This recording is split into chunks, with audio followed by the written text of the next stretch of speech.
I would say that a lot of these schools, the professionals in the schools, they want so badly to be able to help these kids. They just don't know what to do. And so I have found over the course of my career that we don't do a lot of like due process. We don't have a lot of lawyers involved. It's really about them wanting that information, that education, and it's how we spell it out for them and how we organize it for them. And they usually want our help. Don't you find that, Jen? I do. I think I've heard parents ask a number of times, do you have any schools that often don't want to partner or who you have challenges with? And I would say broadly, in all the years of working with kids with selective mutism, it is a very small percentage of schools that we tend to have challenge with, or like you said, need advocacy or, mediation, taking it to due process. I think the majority of schools want to be able to help their students.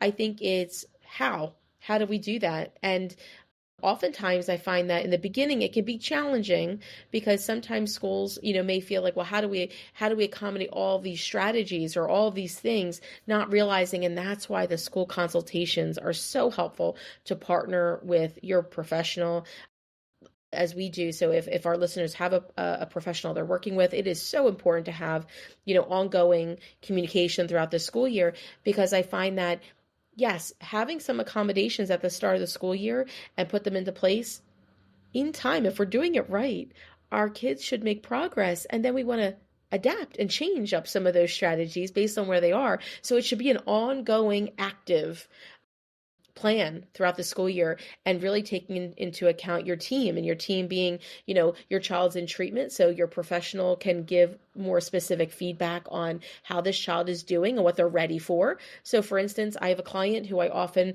work with the school every month, and we give new steps and strategies. And that's not just based on what I think is best as that provider for that client, but it's what we've talked about in session together. We're working on readiness at this point to say, we're trying these strategies out together. What do you think if we add, teacher 1, teacher 2, teacher 3 to this? And we're working through that. So having that team effort throughout the course of the school year, whether it's monthly, like some, schools and providers will do, or quarterly, or every so many weeks, that's up to you and what your plan is with your professional and school. But having the school on board, because oftentimes teachers will say, we've tried these things, and now what?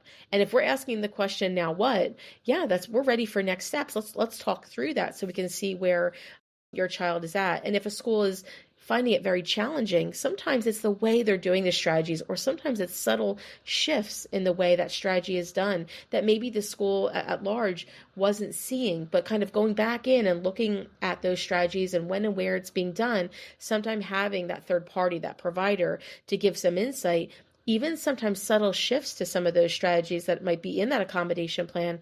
All of a sudden we start to see some movement. And once there's movement, teachers usually feel really good when they're seeing progress. They're so on board to say, all right, now we're moving, right? And now they're on board to keep working through those strategies. But it does take a team and frequency and consistency with working those goals. It's often not just a one-time meeting and letting it pan out for the whole year. Your child's changing throughout the year, and they're going to need strategies. The year changes, the expectations throughout the school year change. We really want to help our teachers and support your teachers.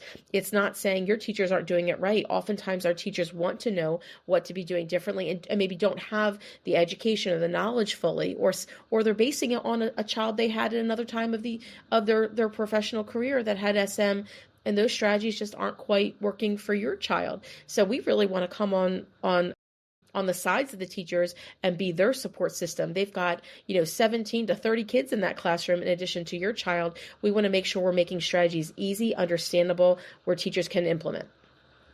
Yep. No, I love these points.